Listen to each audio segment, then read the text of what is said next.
Good evening, ladies and gentlemen. A midday program, rather midweek. We are joining in for a very short time. Before we head on to our weekend major show that we have promised you, we are here today to discuss the ongoing India-Australia series that's going on, the three one-day and the three T20 matches. So we have normally Amit, Ayan, and Sudeep. Sudeep will be joining a little later. So we just start off with Amit and Ayan. Uh, Basically, just a chit chat and an informal discussion on how India is playing and also whether the ODI format is going to be there for long, uh, sandwiched between the test matches and the T20s, and which is also seeing two of the great giants of Indian cricket being pushed to retirement in ODI also because ODI is hardly being played. So I just start off with Ayan. Ayan, your thoughts on the first ODI, tomorrow the second ODI where Kuldeep and Prasidh Krishna might play. That's what we are seeing.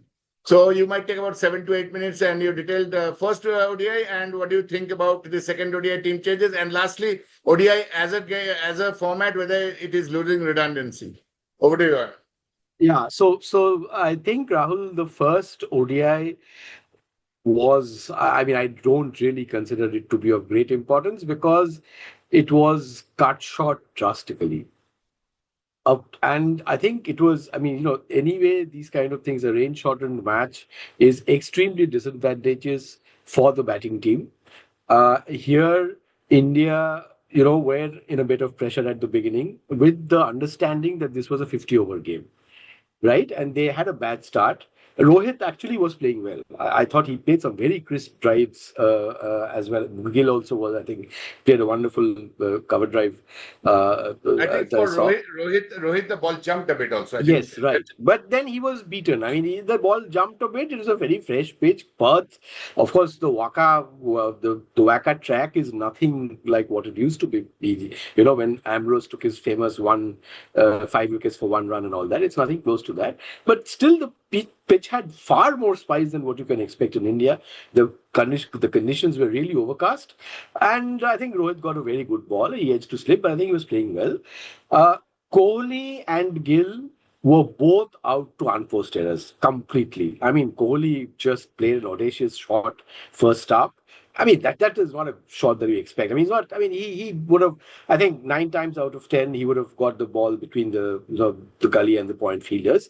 He played a poor shot to get out. I don't think. I hope this is not what his talent is finally reduced to. I hope Virat Kohli is able to, control these drives. He doesn't play such airy-fairy drives at the start of the innings on a bouncy pitch.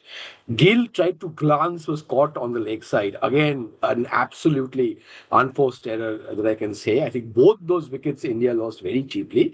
Iyer was bad. He was out. He tried to fend the ball, right? And he has this very well-known problem against the short ball, and that was again demonstrated at length.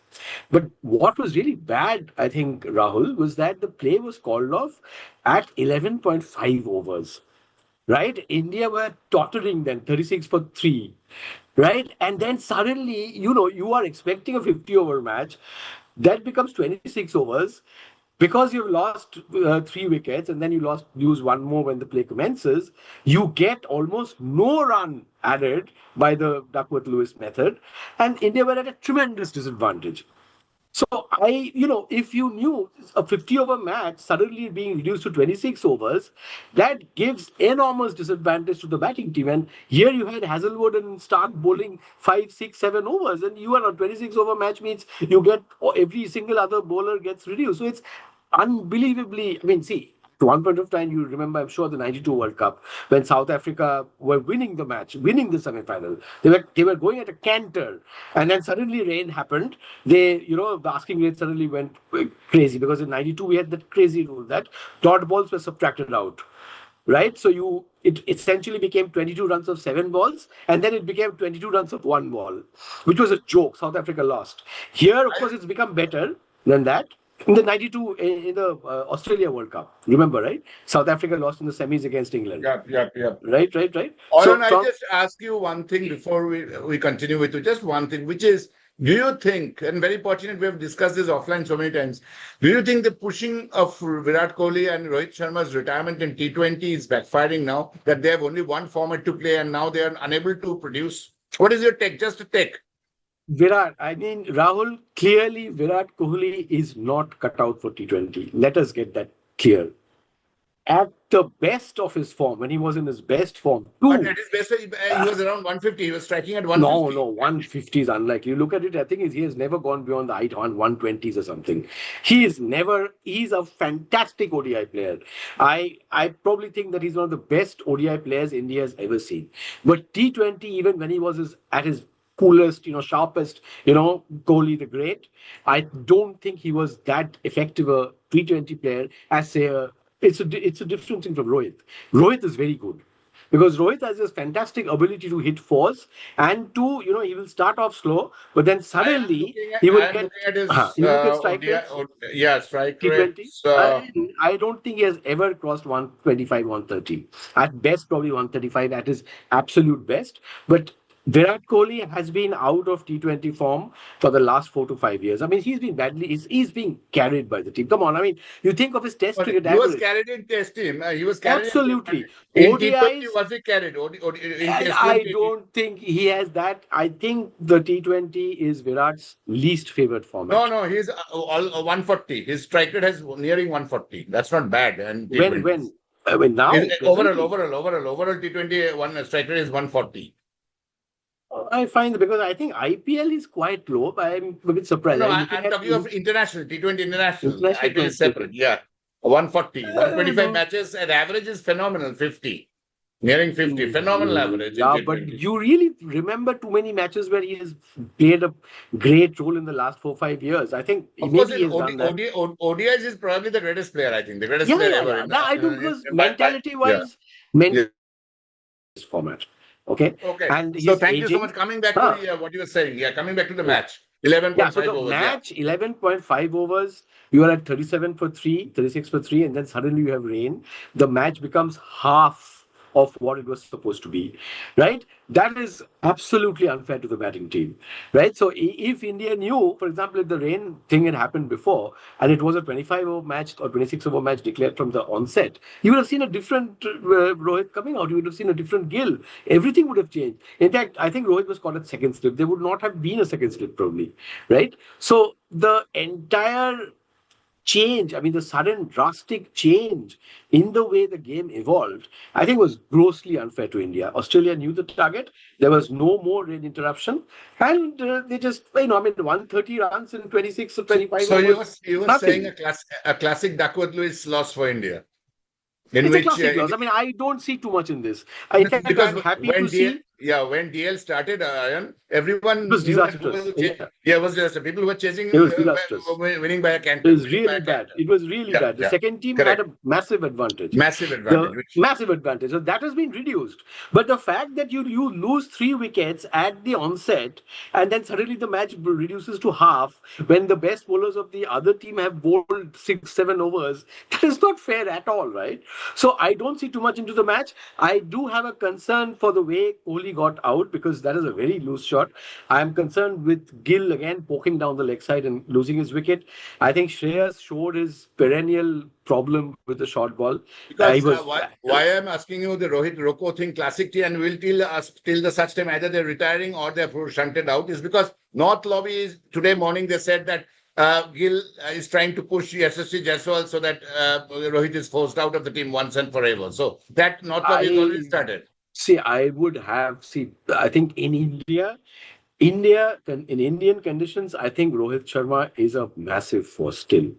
I mean, he can turn a match. He can turn a match by his batting. I mean, the grounds are short. He has this fantastic ability to hit 4s and 6s. And if you look at the way his innings evolve, right, that you will see him getting maybe 50 and 60 balls or 70 balls. And then he will score the next 80 runs of 40 balls. 40 right? Even less than 40. Even less than 40 balls. Right. He will just take the game out of the opposition's control. We just take it away from the opposition. Do you think Sitanshu Kotak and I'm just cutting you again, Sitanshu Kotak and Gautam Gambhir's policy of infusing blood or young talent makes sense?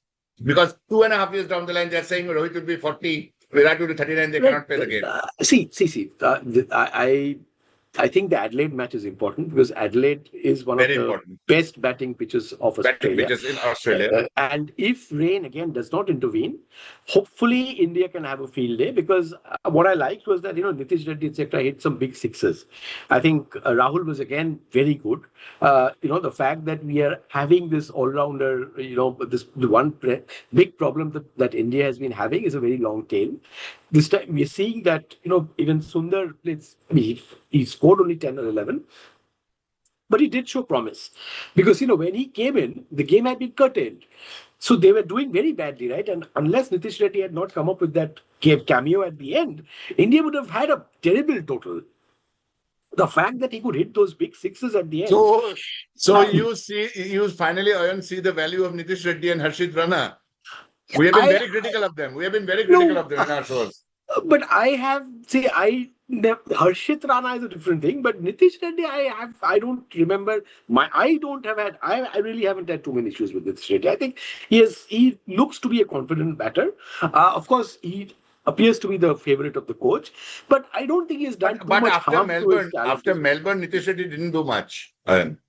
He probably didn't, but at the same time, I don't think India has played too many test matches after that.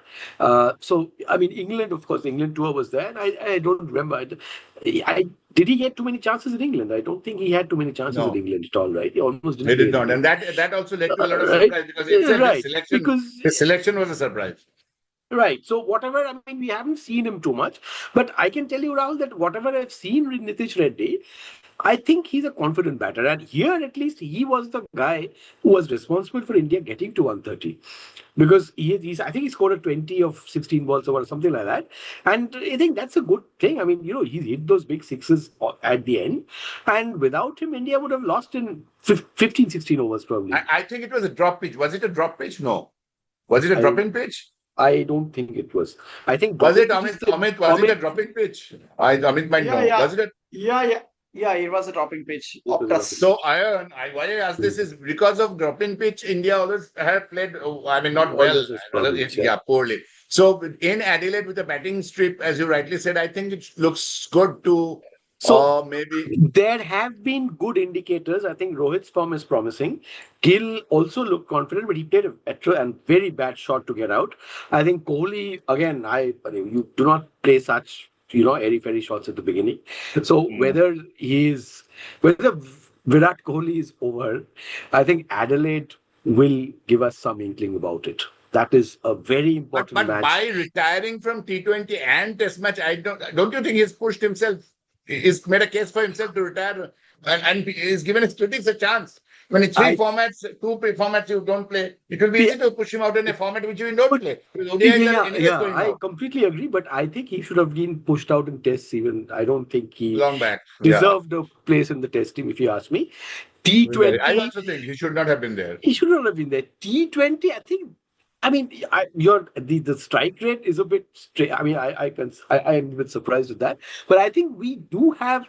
I mean, see, Virat is somebody who gives you stability, and he also gives you some flair. I mean, he's a fantastically cool head. But we have Shreyas. We have an abundance of talent, right? So why would you play Virat in a game that is essentially for youngsters? I mean, youngsters are people who are, who are absolutely fearless. I mean, Virat so do you think I am somewhere down the line, YJ playing in the ODI? Absolutely, I think so. Because, see, he is somebody who does have this hitting ability. We discussed him at length. So he has very good statistics, batting first and batting third. Very good. Very good.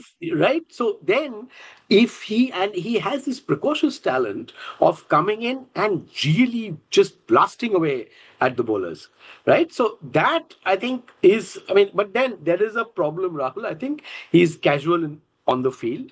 I think he does not give too much of importance to fielding. If that is the case, he should be thrown out.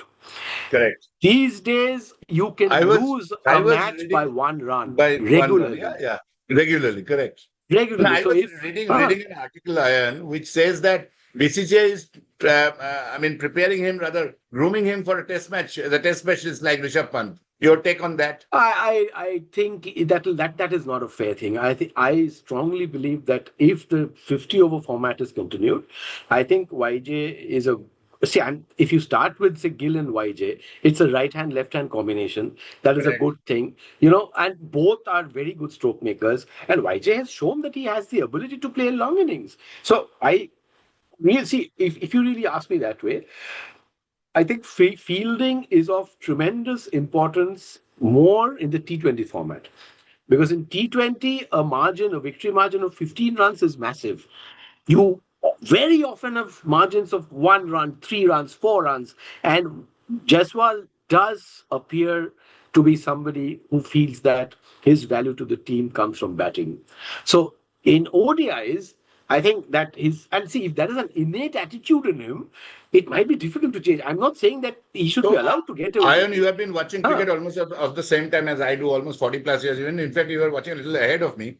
So, do you think he's an all format player? If I ask you now, is he an I all think so. format player? Yeah. You see, these days, whoever you have, I think, Rahul, most of these guys are trained in their coaching stint while they are getting coached. They are taught to play the So, reverse they sweep. have to play See, T20. the reverse sweep is now Now, a a test match established weapon. best weapon. Correct. See, I had one scene. I don't know whether people are aware of this. Ian Botham, so Ian Botham scored a double century against India in Yeah, the correct. 79, Jubilee. 79 series. No, that is 80. No. In the 79 Not in the series Jubilee. at England. No, Jubilee was Yeah, bowling England. actually. And Okay. batting as well. But in England, Okay. he scored a double century where he took the Indian spinners, Doshi Venkatragavan, to the cleaners. I Absolutely. think, Right? Doshi and Venkatraman. Correct. So he 79. actually, so I was seeing the highlights on YouTube. You know, that's one of my most 208, I think. favorite. 208, Yeah, if I'm not something like wrong. that. So 2008. Yeah. seeing these old cricket videos is a favorite pastime of mine. And I Yeah. actually saw Botham play the reverse sweep against Doshi. I was so shocked. And so was the commentator. So what kind of a shot was that? He actually plays the sweep to the offside. Nowadays, when you are trained at the age of 12, you're taught the reverse sweep to be an important weapon in your armor. So Jaiswal, etc., have all grown up in that fashion. So they know, I mean, T20 is something that is in their blood. Yeah. So My you think only he's an all concern, format player? Okay. but Good. my concern for that again, Rahul, if he takes his fielding this casually, he should not play in T20 because T20, the margins of victories are No, often my 1 or 2 runs. question to you was the As a ODI team. batter, now As a batter, ODI, is I he an think, ODI yes, player? yes, Will he sure. play in ODIs regularly? Is my Absolutely, I question. think so. I absolutely think so. Because his game, if you really ask me, can be perfect for ODIs, especially in the power play overs. I think he can really hit a lot of fours and sixes. Because he has that fearless element, and you know, see the difference in ODIs is that you don't have 3 slips and 4 slips, so you can Correct. actually edge and get 4 runs. You can edge and get 6 runs. So I strongly believe that YJ has a very strong case in ODIs as an opener with Gill. Thank you.